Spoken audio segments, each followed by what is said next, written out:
Mesdames, Messieurs, bonjour. Bienvenue sur Congo Monde TV dans l'émission Futur Mar.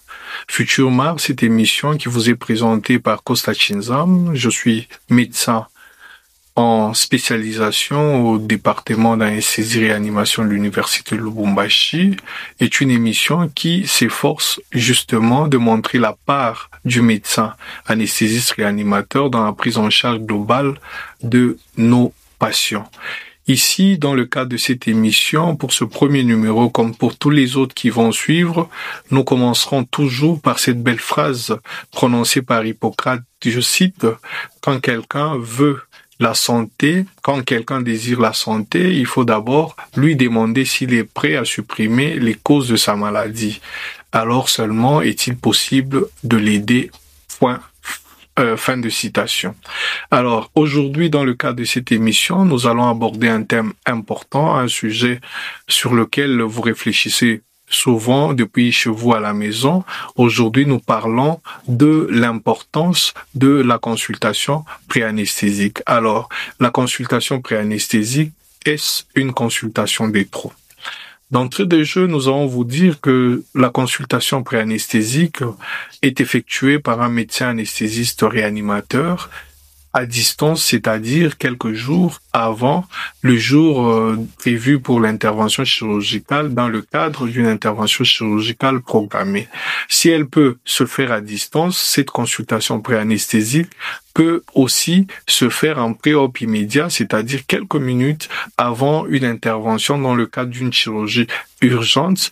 Par exemple, un malade qui vient de connaître un accident de trafic routier pour lequel il s'en sort avec plusieurs traumatismes pour une intervention urgente. Vous comprenez très bien que cette consultation préanesthésique va se faire aussi dans cette urgence-là et donc très dans un délai très proche du délai du moment fixé pour l'intervention chirurgicale. Alors, les résultats de cette consultation préanesthésique vont être consignés dans un document qui vont inclure tous les résultats des examens complémentaires, mais aussi les éventuelles consultations spécialisées. Par exemple, si le malade a nécessité un avis d'un cardiologue ou d'un diabétologue, tout ceci va être consigné et déposé dans ce que l'on va appeler le dossier médical de notre patient. Alors, cette consultation préanesthésique ne va pas se laisser substituer par la visite préanesthésique qui, elle, va se faire dans les 24 heures avant une intervention chirurgicale programmée avec un but précieux. Ici, dans le cas de la consultation, de la visite préanesthésique, l'objectif, justement, c'est de voir si d'autres problèmes de santé, des problèmes de santé nouveaux ne se sont pas greffés sur les problèmes pour lesquels notre patient est à l'hôpital, mais aussi de voir si toutes les consignes données lors de la consultation préanesthésique ont été observées et donc respectées. Voilà pour le but de la visite préanesthésique. On ne va pas confondre de la consultation préanesthésique. Alors, quel est le but de notre consultation préanesthésique? Ici, vous l'aurez compris, c'est comme une femme qui se sait enceinte, qui a besoin d'une consultation prénatale. C'est-à-dire que cette femme a besoin de se faire suivre par un gynéco-obstétricien pour l'aider à mener à bien sa grossesse jusqu'à son terme. Ici aussi, pour quelqu'un qui va subir une intervention chirurgicale, il a besoin d'être vu par un médecin anesthésiste réanimateur dans le cadre de la consultation préanesthésique pour justement ici établir une stratégie anesthésique pour déjà se faire à l'idée, comme dans un film, comment pourrait se dérouler cette intervention chirurgicale, quelles sont les molécules qui vont être utilisées, quelles sont dans quelles conditions on va le faire et ainsi de suite. Et donc ici, cette consultation préanesthésique permet et aux médecins et aux malades d'en savoir plus sur l'acte chirurgical qui est prévu, mais aussi d'en savoir plus sur l'acte qui va être fait en termes d'anesthésie une fois que le malade sera au bloc opératoire. Mais au-delà, ça nous permet aussi d'avoir une idée sur l'histoire de cette maladie, la maladie pour laquelle notre patient est à l'hôpital. On va essayer au cours de cette consultation pré-anesthésique d'en connaître tous les contours afin de savoir comment elle a évolué jusqu'ici.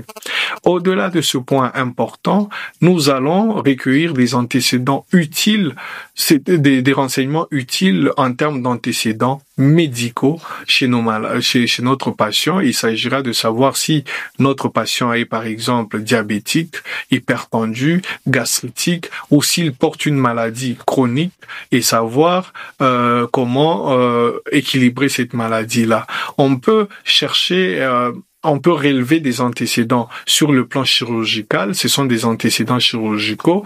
Il s'agira de savoir si notre malade a par le passé déjà subi une intervention chirurgicale et si oui, au cours de cette intervention, quelle a été la stratégie anesthésique et comment tout ceci a évolué pendant et même après le bloc opératoire. Chez des femmes, par exemple, une femme enceinte, il s'agira des antécédents obstétricaux. Si une femme vient pour une césarienne ou pour, une grossesse extra-utérine rompue ou pour des myomes ou pour un kyste, on peut être intéressé d'en savoir plus sur ces antécédents obstétricaux, notamment la date des dernières règles, notamment la formule obstétricale. Est-ce que cette femme-là a combien d'enfants? Elle en est à sa 50e grossesse? Elle a déjà perdu en termes d'avortement ou de décès combien d'enfants? Tous ces éléments vont par la suite, comme vous allez le voir avec moi, nous aider dans notre stratégie en termes d'anesthésie. Et ici, on peut être amené de collecter tous les comptes rendus relatifs aux problèmes que vont présenter notre patient, mais aussi leur potentielle interférence justement avec la prise en charge et les modalités de prise en charge qui vont être décidées une fois que notre malade sera au bloc opératoire. Il s'agira par exemple de voir si on va avoir besoin d'aller équilibrer une pathologie chronique, par exemple un diabète. Est-ce que chez notre malade, on aura besoin de l'envoyer voir un diabéto pour que sa glycémie soit équilibrée avant de le prendre sur table? Si notre malade est porteur d'un pacemaker, qui est ce dispositif qui lui permet de garder le rythme de battement de son cœur, comment on va faire lors de notre bloc opératoire avec un malade qui est porteur du pacemaker? Alors, ici, nous allons, au cours de cette consultation pré-anesthésique, déterminer le traitement habituellement pris par notre malade en termes de molécules, mais aussi des doses. Notre malade est sous quel traitement habituellement? Est-ce que c'est un malade diabétique qui est sous antidiabétiques oraux? Et si oui, comment faire? Est-ce que c'est une femme qui est sous contraceptifs oraux? Si oui, quelle est l'attitude que nous allons prendre avant d'amener notre malade au bloc opératoire. Ici aussi, nous allons évaluer justement les interférences des médicaments que prend habituellement notre malade avec les médicaments que nous allons utiliser au bloc opératoire, parce que vous le savez, il peut s'agir des effets antagonistes. Donc, les malades, s'ils sont compétitifs sur le même type de récepteur, ça peut faire à ce que certains médicaments que nous avons besoin d'utiliser au bloc pour obtenir tel effet ne puisse pas donner cet effet à cause de ce médicament que prend habituellement notre malade. Et donc tout ceci va nous permettre d'adapter tous ces traitements ici avant d'amener notre malade au bloc opératoire. Ici, cette consultation nous permet aussi d'évaluer les risques sur le plan allergique. Si, par exemple, c'est un malade qui est allergique aux œufs, et nous venons de le découvrir lors de notre consultation pré-anesthésique, ceci peut nous mettre la puce à l'oreille pour que nous puissions savoir qu'au bloc, on ne va pas utiliser tel produit qui pourrait mettre notre malade à développer son allergie. Par exemple, si c'est pour l'allergie aux œufs, nous savons que le propofol est utilisé notamment à base du blanc d'œuf. On ne va pas utiliser le propofol chez ce type de malade lors de l'induction de notre anesthésie. Ici, par exemple, il va s'agir aussi d'évaluer les risques cardiovasculaires, notamment ici pour une chirurgie non cardiaque, pour un malade qui va être opéré, je sais pas, pour des myomes, mais si au-delà de ça, il a un problème cardiaque qui fait que son cœur est défaillant, nous allons évaluer le risque de cela au cours de notre opération et voir ce que ça pourrait donner afin de déterminer la meilleure stratégie possible, parce qu'ici, nous visons la réduction des risques, la réduction le plus possible des risques lors de l'opération au bloc opératoire.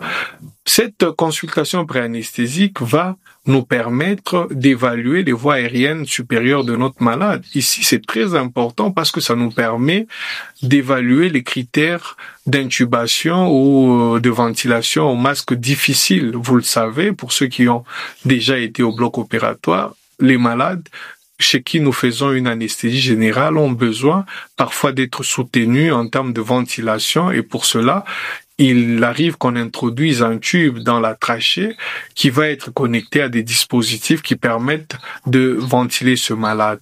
Et donc ici, nous allons au cours de cet examen voir si notre malade ne présente pas des critères d'intubation difficiles à partir des éléments que nous étudions, que nous utilisons dans notre jargon, notamment le score de Makosha, qui va nous permettre de voir si le cou de notre malade est mobilisable, si l'ouverture de la bouche est supérieure à 3 cm, et bien d'autres paramètres qui vont nous permettre justement de savoir si notre malade présente des critères d'intubation, de ventilation difficile. Nous allons ici même savoir si notre malade s'est nourri juste avant notre examen. Et donc ici, on va déterminer si notre malade est à estomac plein, c'est-à-dire un malade qui a déjà un estomac rempli parce qu'il s'est nourri.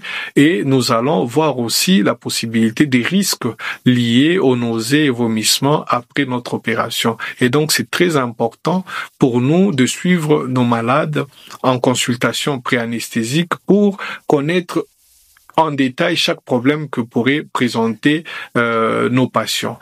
Ici, nous pouvons voir des risques liés à l'hémorragie. Est-ce que notre malade est sous un traitement qui pourrait faire à ce que lors de du bloc opératoire, il puisse saigner, perdre beaucoup de sang, ou est-ce que l'acte lui-même, l'acte chirurgical qui va être posé, c'est un acte qui va faire saigner notre malade et ainsi prendre des précautions qui s'imposent. Tout ceci va nous orienter dans notre examen clinique général qui va se faire de la tête aux pieds, mais de manière orientée. On va peut-être avoir besoin d'ausculter les poumons de notre malade, le cœur de notre malade. Peut-être pour notre malade, on va regarder, voir s'il y a la possibilité de placer des bons abords veineux, c'est-à-dire des voies veineuses, vous le savez, pour ceux qui sont passés au bloc opératoire, les médicaments, nous les donnons généralement par la voie intraveineuse, et donc nous avons besoin de placer certains dispositifs qui s'appellent abocats ou les cathéters pour justement nous permettre de bien donner nos médicaments lors de l'intervention au bloc opératoire. Il peut s'agir ici de voir aussi, d'examiner la colonne de la personne, du malade en face. Donc on va voir un peu si notre malade a une bonne statique pelvienne, si notre malade a une statique rachidienne, si notre malade a une malformation ou une déformation de la colonne vertébrale, parce que tout ceci peut avoir de l'impact dans les stratégies que nous allons choisir pour notre anesthésie. Et tous ces éléments ainsi recueillis vont nous permettre de définir le risque lors de l'opération que pourrait présenter notre malade. Et ainsi, on va parler dans le jargon de la classification ASA. La classification ASA, c'est une classification qui nous permet de définir, de prédire les risques que pourrait présenter notre malade une fois sur la table d'opération. On va donc de 1 à 6. ASA 1, ça veut dire un malade qui est en bonne santé. ASA 2, c'est pour un malade qui a une anomalie systémique mais qui est modérée. ASA 3, c'est pour une anomalie systémique qui est sévère. ASA 4, c'est pour justement une anomalie systémique avec une menace justement vitale qui est constante. Et ASA 5, on va le dire, pour le malade déclaré moribond, dont justement la survie est peu probable sans intervention. Si on n'intervient pas, c'est un malade qui risque de trépasser. Et ASA 7, c'est un malade qui est déclaré en état de mort cérébrale, chez qui, sous d'autres cieux, on peut justement déjà penser au prélèvement d'organes pour des éventuelles greffes. Et nous ajoutons toujours ou pas, selon le besoin, le suffixe U, qui veut dire qu'il s'agit d'une intervention qui va se faire dans l'urgence. Alors, au-delà de tout ça, nous allons, avec tous ces éléments, nous allons arriver à déterminer justement une stratégie anesthésique. Quel type d'anesthésie nous allons appliquer chez notre malade? Est-ce qu'il est capable de supporter quel type d'anesthésie? Est-ce que c'est l'anesthésie générale, c'est-à-dire qu'on va, à partir des molécules que nous utilisons, endormir profondément et de manière générale notre malade, ou est-ce qu'on va faire une anesthésie loco-régionale type notamment rachianesthésie, c'est-à-dire qu'on va faire une section chimique à partir des produits, on va juste enlever, créer une anesthésie des parties basses du corps, par exemple pour des malades qui vont subir une césarienne ou une réparation, je sais pas, au niveau pour des déchirures des parties molles, notamment au niveau du périnée chez les femmes, ou est-ce que on va faire une sédation ou donc la stratégie va être définie au cours de cette consultation préanesthésique. Nous allons définir les paramètres que nous allons avoir besoin de monitorer. Quels sont les paramètres? Est-ce que la fréquence cardiaque, la fréquence respiratoire, la saturation de notre malade à l'oxygène, c'est-à-dire comment l'oxygène est transporté dans son organisme au cours de notre intervention? Est-ce que nous allons contrôler les urines qu'émet notre malade en fonction des liquides que nous lui donnons lors de l'intervention? Tout ça va être décidé au cours de cette consultation anesthésique. Nous allons décider d'une stratégie transfusionnelle si notre malade nécessite de recevoir du sang. Est-ce que avant d'entrer au bloc, on a besoin de combien d'unités de sang? Est-ce que c'est prêt pour pouvoir, parce qu'on sait qu'il s'agit d'une chirurgie qui va saigner ou il s'agit d'un malade qui est à risque hémorragique élevé, donc on va déterminer notre stratégie transfusionnelle, mais aussi on peut être amené de décider d'une antibioprophylaxie, c'est-à-dire les antibiotiques que l'on donne avant le premier coup de bistouri pour prévenir une infection éventuelle et ici encore on a des scores que l'on utilise qui peuvent nous dire ici attention, il s'agit d'une chirurgie propre mais contaminée et donc vous avez besoin d'utiliser des antibiotiques en termes de prophylaxie. Alors, puisque nous avons parlé des médicaments que pourrait être en train de prendre notre malade pendant notre consultation préanesthésique. Ici est venu le moment de décider si notre malade peut poursuivre ou alors arrêter avec ce traitement à cause des possibles interférences de ce médicament-là avec les médicaments que nous allons avoir besoin d'utiliser. Quelle est la stratégie que nous allons prendre dans la gestion de la douleur après l'intervention chirurgicale? Déjà, ça va se définir lors de la consultation préanesthésique et vous le savez, la douleur, elle se gère avant qu'elle ne soit plus forte et donc nous allons déjà au cours de notre consultation préanesthésique définir une stratégie. Est-ce que nous allons faire une analgésie multimodale, c'est-à-dire on va ajouter des produits analgésiques qui vont agir sur des récepteurs différents afin de gagner en termes de réponses que nous voulons pour notre malade en termes de la gestion de la douleur, ou est-ce qu'on va utiliser une synergie des produits analgésiques pour agrandir leur effet, et tout ceci va être défini ici. Nous pouvons voir si nous sommes en mesure de prévenir les nausées et vomissements qui pourraient survenir après l'intervention. Et donc, on a des médicaments que l'on peut avoir besoin de donner à notre malade, mais aussi nous pouvons définir le lieu où le malade sera hospitalisé une fois au sortir du bloc opératoire quand l'intervention est finie, où est-ce que le malade sera en observation et quelles sont les attitudes que nous devons prendre pour l'aider, notamment dans la gestion de la douleur, mais aussi d'autres éléments liés au risque qu'aurait présenté notre malade lors justement de notre consultation pré-anesthésique. Et tous ces éléments vont nous pousser à passer à demander ou pas des examens complémentaires. Ces examens qui vont être des examens que nous allons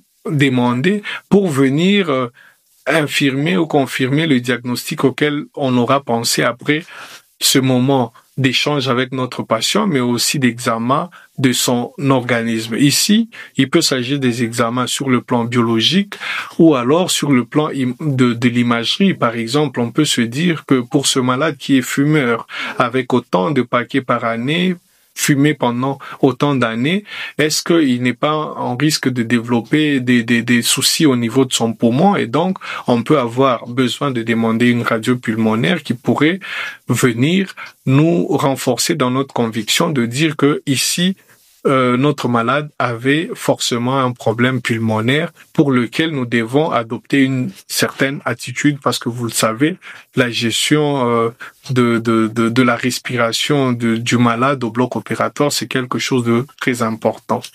Alors, une fois qu'on arrive à la fin de notre consultation pré-anesthésique, il est important d'obtenir le consentement de notre malade. Et pour obtenir le consentement du malade, le médecin anesthésiste réanimateur est tenu justement d'expliquer en des termes simples et compréhensibles par le malade les stratégies qui sont arrêtées. Par exemple, on peut dire non, pour vous, nous allons pour votre intervention faire une anesthésie générale, c'est-à-dire qu'on va vous endormir en utilisant tel produit, on va vous relâcher avec tel type de produit et on va gérer votre douleur comme ceci, on va pour vous avoir besoin de vous intuber, donc de placer le tube pour vous soutenir pour votre respiration pendant l'opération. On va avoir besoin d'une unité de sang parce que votre intervention est à risque hémorragique. On va avoir besoin d'utiliser tel produit. On explique tout ceci pour que le malade comprenne, après avoir reçu toutes les explications de manière clair pour que le malade puisse adhérer, donner sa compliance à l'acte que va poser le médecin anesthésiste réanimateur. Et pour cela, il faut que le malade soit en possession de ses facultés, qu'il soit en mesure de donner son consentement. Si il s'agit d'un enfant, on peut avoir besoin de discuter avec ses parents, bien expliquer ce qu'on va faire pour obtenir ce consentement-là, et ça va être signé par et le malade ou son tuteur, mais aussi par un témoin, et tout ceci mis dans le dossier médical de notre malade. Mesdames, Messieurs, donc c'est par ici que nous allons clôturer notre premier numéro de Futur Mar qui est cette émission produite par Congo Monde TV et présentée par Costa Chinzam, médecin en spécialisation au département d'anesthésie et réanimation de l'Université de Lubumbashi. Aujourd'hui, nous parlions de l'importance de la consultation pré-anesthésique sous le thème « Consultation pré-anesthésique, est-ce une consultation de trop ?» Pour finir cette émission, nous allons remercier l'équipe technique. Ne l'oubliez jamais, comme l'a dit Hippocrate, quand quelqu'un désire la santé, il faut d'abord lui demander s'il est prêt à supprimer les causes de sa maladie. Alors seulement est-il possible de l'aider. Quant à moi, je vous dis merci et à la prochaine.